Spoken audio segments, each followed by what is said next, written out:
उपप्रादेशिक परिवहन कार्यालय अंबाजोगाईचे कर्मचारी श्री सिद्धेश्वर घुले साहेब यांच्यासोबत संपाबाबत आपण यांच्यावर काही यांना विचारणार आहेत, त्याबद्दल ते माहिती सांगतील. तर घुले साहेब, आपलं पोलीस मित्र चॅनलमध्ये स्वागत आहे.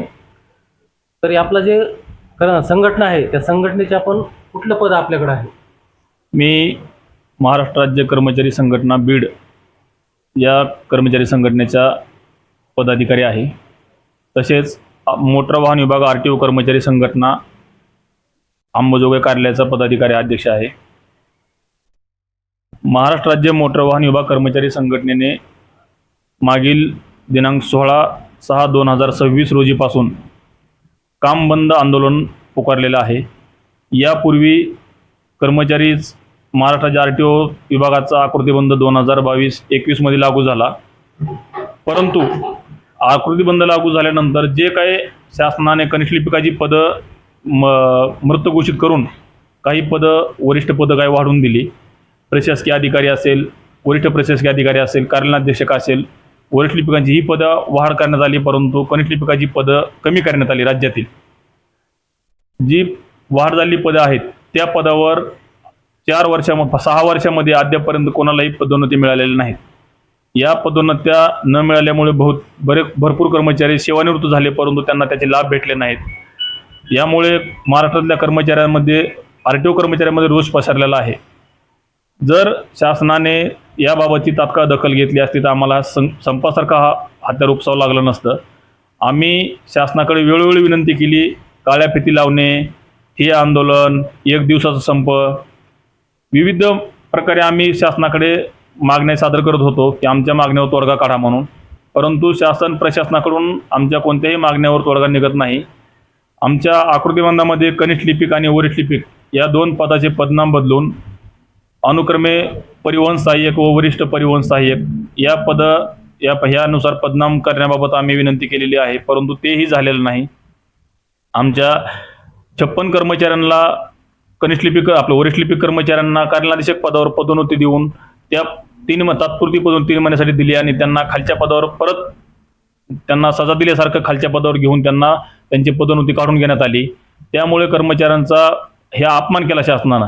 या विरोधात आम्ही शासनाच्या विरोधात उपोषणाला आंदोलन काम बंद आंदोलन पुकारलेलं आहे. अद्यापर्यंत शासनाकडून संघटनेला या संपाच्या अनुषंगानं चर्चेसाठी बोलवलेलं नाही. त्यामुळे आमचा संप चालूच आहे. जोपर्यंत मंत्री महोदयाकडून किंवा मंत्रालय स्तरावरून आम्हाला संपाच्या अनुषंगाने चर्चेला बोलवलं जात नाही आणि चर्चा सुरळीत होत नाही किंवा आमच्या मागण्यावर तोडगा निघत नाही, तोपर्यंत आमचं आंदोलन चालूच राहणार आहे.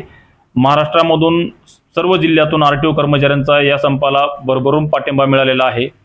आमच्या मागण्या अशा आहेत की कनिष्ठ लिपिक व वरिष्ठ लिपिक या पदाचे पदनाम बदलून अनुक्रमे वरिष्ठ परिवहन सहाय्यक व वरिष्ठ परिवहन सहाय्यक असं पदनाम करावं. तसेच आकृतीबंधामध्ये मंजूर झाल्यानुसार जी पदे आम्हाला वरिष्ठ प्रशासकीय अधिकारी पदं आहेत तर त्यामध्ये आम्हाला सांगितलं जातं की तुमचे RR प्रलंबित असल्यामुळे, RR तयार नसल्यामुळे तुम्हाला प्रमोशन देता येणार नाही. तर RR प्रलंबित ठेवणं हा कर्मचाऱ्याचा दोष नाही, हे प्रशासनाचं काम आहे. तर प्रशासनानं ते RR तयार करून तत्काळ त्याची अंमलबजावणी करावी. तसेच कार्यालयाध्यक्ष पदावर पदोन्नती दिल्या जात नाहीत, त्या पदाचे RR प्रलंबित असल्याचं सांगितलं जातं. त्यामुळं ते आमचं प्रलंबित आहेत, लोकांना प्रमोशन दिले जात नाहीत. 6 वर्षापासून हा आमचं आंदोलन त्याच अनुषंगाने चालू आहे.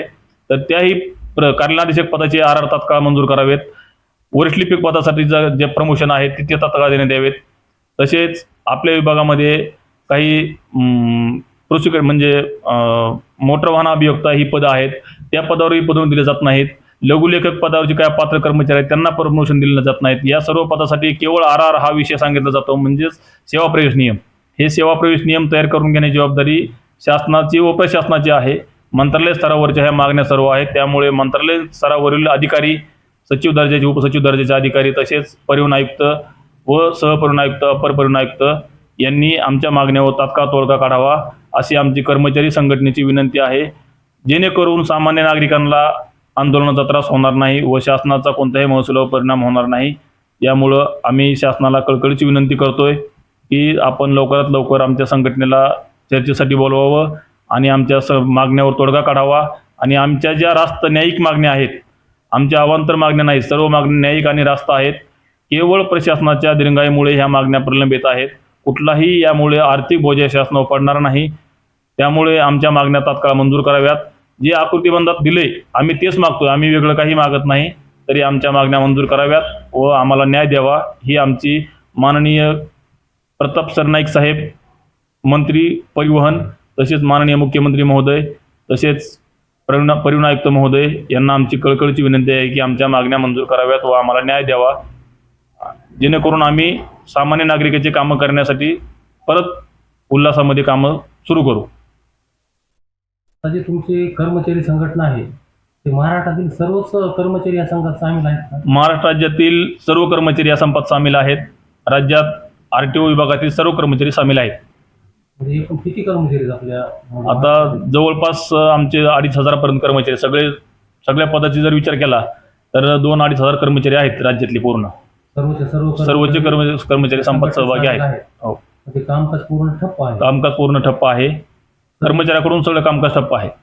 तरी आपल्याला आता समजा कर्मचारी व्यतिरिक्त या संघात कोणाकोणाचा पाठिंबा आहे? कुठले आमदार, खासदार? आम्ही स्थानिक आमदार, ज्या जिल्ह्यातले पदाधिकारी आहेत संघटनेचे, त्यांनी त्या जिल्ह्यातील स्थानिक आमदार, खासदार यांनी पाठिंबा दिलेला आहे.